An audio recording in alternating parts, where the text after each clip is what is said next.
तो पहले स्कूल तो होते नहीं थे भाई, महिलाओं के लिए स्कूल नहीं होते थे पहले। जब पढ़ने लिखने का अधिकार महिलाओं को नहीं था तो स्कूल कहां से होते। पढ़ाना भी इतना आसान नहीं था क्योंकि कुरीतियां बहुत थी। महिलाओं को तो पैर की जूती समझा जाता था उस टाइम में। इतनी आसानी से सावित्रीबाई फुले ने महिलाओं को शिक्षित नहीं किया। जो महिलाओं के लिए दरवाजे बंद कर दिए थे शिक्षा के, सावित्रीबाई फुले ने लात मारकर उनको खोला था। अब ये बात मनुवादियों को कैसे हजम होती।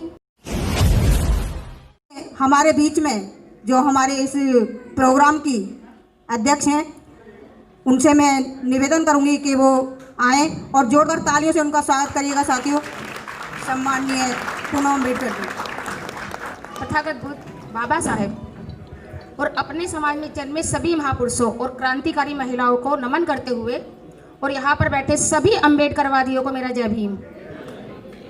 जय भीम। क्या बात है, मतलब जब हम जोर से बोलेंगे तभी बोलोगे। सावित्रीबाई फुले, ये नाम देखिए किसी का बताने का मोहताज नहीं है, क्योंकि आज जो शिक्षित महिलाएं हैं वो इन्हीं की वजह से है। सावित्रीबाई फुले जी का जो जन्म हुआ वो 1831 में हुआ, महाराष्ट्र के सतारा नाय गांव में, और वो सबसे बड़ी पुत्री थी अपने पापा की, अपने पिताजी की। पहले बहुत कुरीतियां थी और कम उम्र में ही शादी कर दी जाती। सुन लीजिए प्लीज, कम उम्र में शादी कर दी जाती थी। तो उनकी भी 9 साल की उम्र में 1840 में जो ज्योतिबा फुले थे वो 13 साल के थे, उनके साथ शादी कर दी जाती। वो भी 9 साल के और वो 13 साल के, यानी कि दोनों ही नाबालिग थे। पता नहीं था शादी क्या होती है, लेकिन फिर भी कर दी गई। अब जो ज्योतिबा फुले थे वो पढ़े लिखे, थोड़े बहुत पढ़े लिखे, क्योंकि पहले पढ़ने लिखने का अधिकार नहीं था। पढ़े लिखे थे और महिलाओं को तो बिल्कुल भी नहीं था। महिलाएं तो जानवर की अच्छी स्थिति थी महिलाओं से, तो इतनी बुरी स्थिति महिलाओं की उस टाइम में। तो जो ज्योतिबा फुले थे उन्होंने एक नई पहल करी, क्योंकि सावित्रीबाई फुले जी को पढ़ने का बड़ा शौक था। जब वो बहुत छोटी थी तो एक इंग्लिश किताब थी उनके पास, वो उसको पन्ने पलट रही थी। अब उनके पिताजी ने देख लिया उनको पन्ने पलटते हुए, तो उन्होंने तुरंत उनके हाथ से किताब छीनी और फेंक दी।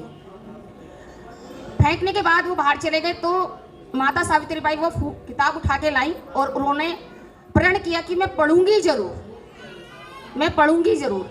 और ये इच्छा उन्होंने अपने पति से कही, और उसमें जो उनका साथ दिया वो ज्योतिबा फुले जी ने दिया। उनको पढ़ने का भेजने लगे, उनको पढ़ाया पहले खुद, और जब वो इतना पढ़ लिख गई कि वो स्कूल जा सके तो उनको स्कूल में एडमिशन करा दिया। और वो पढ़ लिख गई, इतना पढ़ लिख गई कि वो दूसरे को पढ़ा सके। तो ज्योतिबा फुले ने उनसे कहा कि देखो सावित्री, अब तुम इतना पढ़ लिख गई हो कि आप किसी और को भी पढ़ा सकती हो, तो आप ऐसे करो कि आप और महिलाओं को पढ़ाना शुरू करो। तो पहले स्कूल तो होते नहीं थे भाई, महिलाओं के लिए स्कूल नहीं होते थे पहले। जब पढ़ने लिखने का अधिकार महिलाओं को नहीं था तो स्कूल कहाँ से होते। तो उन्होंने वो क्या करती थी, एक टेंट सा लगाती थी और वहाँ पर महिलाओं को पढ़ाना शुरू किया। उन्होंने पढ़ाना भी इतना आसान नहीं था क्योंकि कुरीतियां बहुत थी। महिलाओं को तो पैर की जूती समझा जाता था उस टाइम में, क्योंकि पुरुष तो महिलाओं को पैर की जूती समझते थे। अब महिलाएं पढ़ जाएंगी तो उनके सर पे बैठ जाएंगी, तो वो पुरुषों का ही विरोध नहीं सहती थी, महिलाओं का भी विरोध सहती थी। जब वो निकल के जाती थी, आपको पहले बताया था कि उनके ऊपर गोबर कीचड़ पत्थर फेंके जाते थे। अब साड़ी खराब हो जाती थी उनकी। अब एक दिन आकर वो रोने लगी ज्योतिबा फुले जी के पास और कहा कि देखो ऐसा है, मैं तो नहीं जाऊंगी पढ़ाने। तो बोले क्या हुआ कि देखो मैं पढ़ाने जाती हूँ तो मेरे ऊपर गोबर कीचड़ और पत्थर मारे जाते हैं। तो उन्होंने कहा कि देखो जब हम अच्छा काम करते हैं तो कुछ ना कुछ तो झेलना पड़ता है, बहुत ज़्यादा बीच में अड़चने आती हैं, तो तुम कोई उपाय कर लो। तो उन्होंने एक उपाय सोचा कि एक बैग लेके जाती थी, उस बैग में एक साड़ी रख के लेके जाती, और जब वो गुजरती तो कीचड़ पत्थर तो फेंके ही जाते थे, वो गंदी हो जाती साड़ी। जब वो वहाँ पहुँचती टेंट के अंदर, वो उसको बदल के तब करती, और जब वो वापस आती तब वो गंदी साड़ी पहन के आती। अब गंदी क्यों पहन के, तो क्योंकि वापसी में आते में भी उनके ऊपर गोबर कीचड़ फेंका जाता था। इतनी आसानी से सावित्रीबाई फुले ने महिलाओं को शिक्षित नहीं किया। अब देखिए जो महिलाओं के लिए दरवाजे बंद कर दिए थे शिक्षा के, सावित्री बाई फुले ने लात मारकर उनको खोला था। अब ये बात मनुवादियों को कैसे हजम होती कि भाई महिलाएं पढ़े, तो उन्होंने उनकी जो ससुराल वाले थे उनको भड़काना शुरू किया कि देखो तुम्हारी बहू बाहर जाती है, पढ़ाने जाती है, और इतना भड़काया कि उन्होंने अपने बहू और बेटे को घर से निकाल दिया। अब घर से निकाल दिया, आश्रय कहाँ मिले? जो अभी हमारे बीच में एक हिंदू मुसलमान कह के हमें मुसलमानों के खिलाफ भड़काया जाता है, तो उस टाइम में जो उनको शरण दी वो फातिमा शेख, मुस्लिम महिला थी, फातिमा शेख जी ने उनको अपने घर में शरण दी और कहा कि आप मेरे घर में रहकर पढ़ाइए। तो उनके घर में रह के उन्होंने आगे की जो महिलाओं को पढ़ाती थी उनके घर में रह के पढ़ाई आगे की। तो जब अब यहाँ तक की तो उन्होंने संघर्ष काफ़ी किया। अब एक संघर्ष में आपको और बता दूँ उनका कि जब शादी होती है तो बच्चे भी होते हैं, भाई नॉर्मल सी बात है, जब शादी होती है तो बच्चे भी होते हैं। तो बच्चे की बात आई घर में, तो उन्होंने कहा, ज्योतिबा फुले ने सावित्रीबाई फुले से कहा कि देखो सावित्री, अगर हम बच्चे पैदा करते हैं तो तुम तो पालने में लग जाओगी बच्चे को और मैं कमाने में लग जाऊंगा, तो ये जो समाज है हमारा अशिक्षित, जो महिलाएं हैं वो पढ़ने लिखने से वंचित हो जाएंगी। हमने जो मुहिम छोड़ी है वहीं की वहीं रुक जाएगी, क्योंकि हम अपनी अपनी जिम्मेदारियों में लग जाएंगे।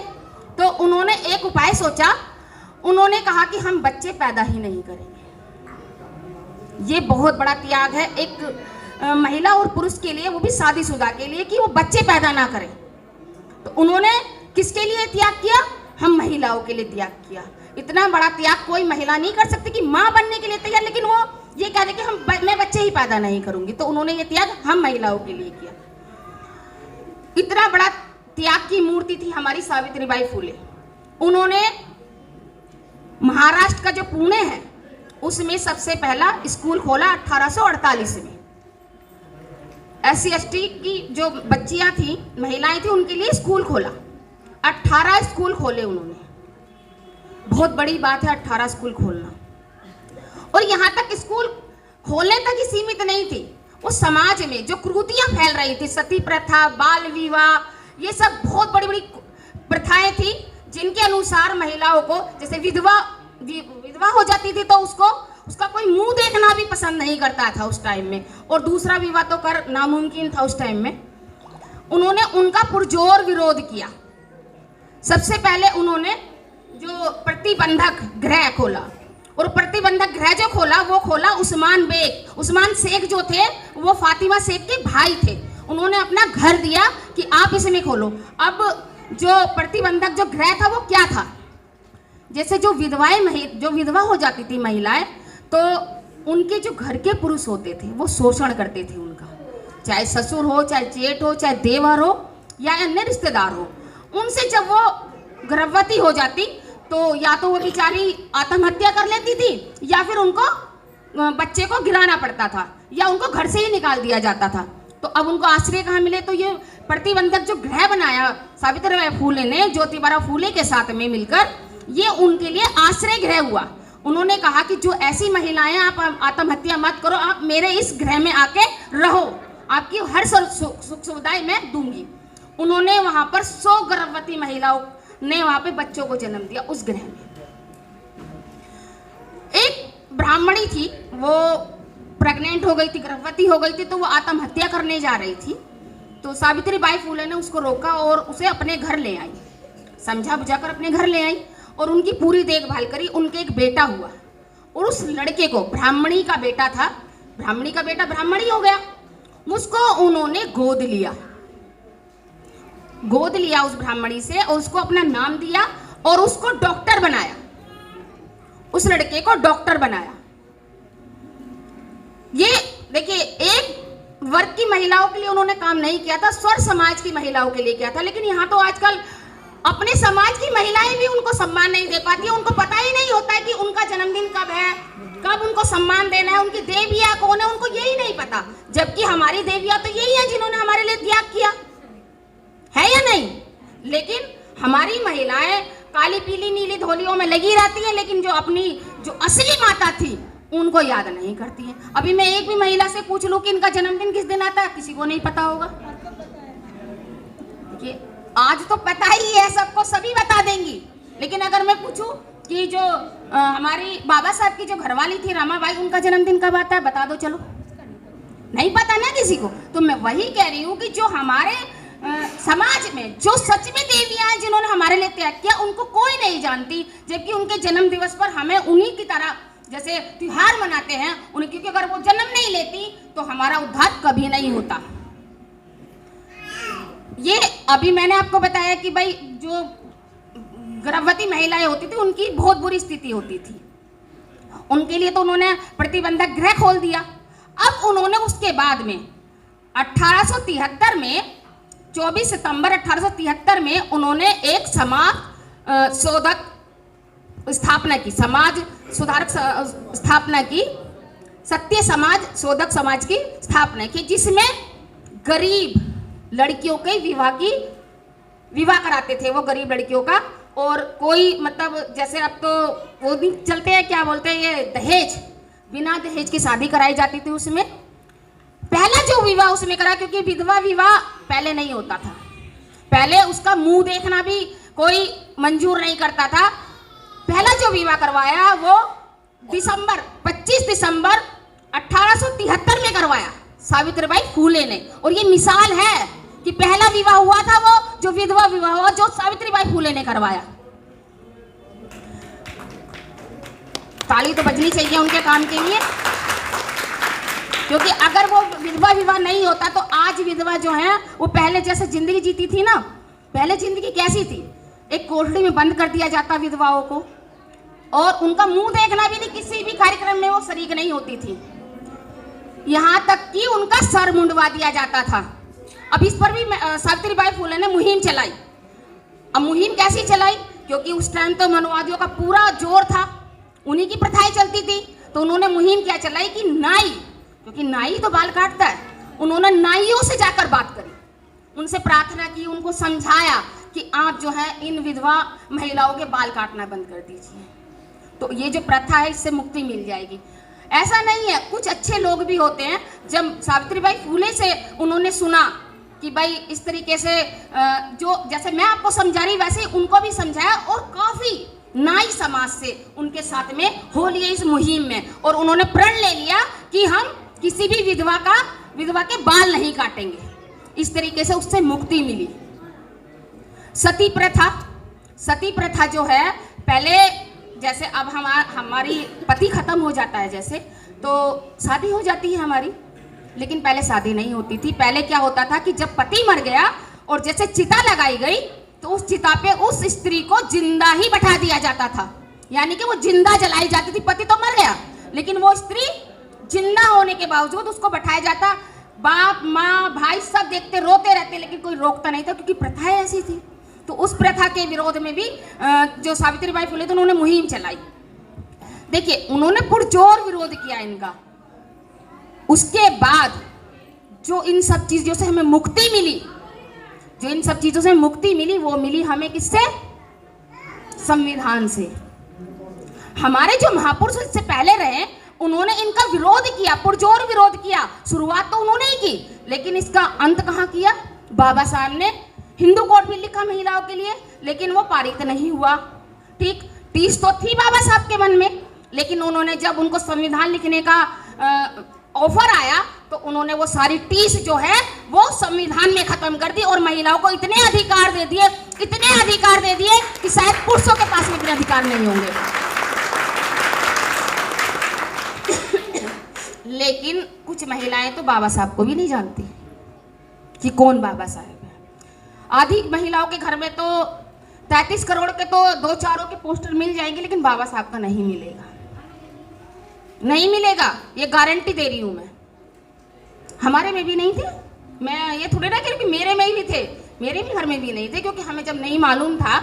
जैसे आप यहाँ इन्होंने सुनील बोध जी ने कैडर करवाया, धन्यवाद करती हूँ मैं इनका, कि गांव-गांव जाके या दिल्ली के अंदर भी जो ये मुहिम छेड़ रखी है महिलाओं को जागृत कराने वाली, बहुत अच्छा है। यही सब सावित्रीबाई फूले, ज्योतिबा फूले, बाबा साहब, इन सब ने किया, और आगे ये मुहिम चल रही है, क्योंकि मिशन है हमारे महापुरुषों का, ये मिशन है और हमें आगे आना चाहिए। क्योंकि जब हम सीख लेते हैं तो वो शिक्षा हमें औरों को भी तो बांटनी चाहिए।